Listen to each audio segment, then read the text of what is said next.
Данажан, бүгін мен сенің аспазың және даяшың болып, саған қызмет етем.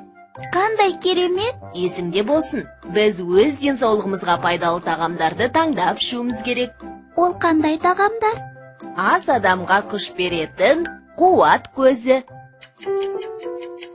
Ас қорыту жүйесі ішкен асты қорытып, ондағы нәрлі заттарды бойымызға сіңіреді.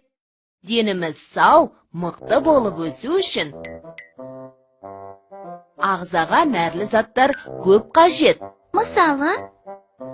Мәселен, сүт, айран, йогурт пен ірімшіктің құрамында кальций көп. Ол біздің сүйектеріміздің беріктігін қамтамасыз етеді.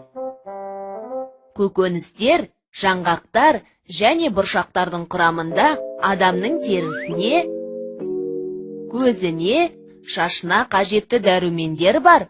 Ал құнарсыз тағамдар қандай болады?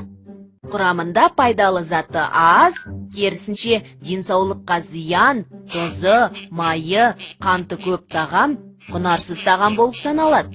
Мұндай тамаққа әуес болмаған жөн.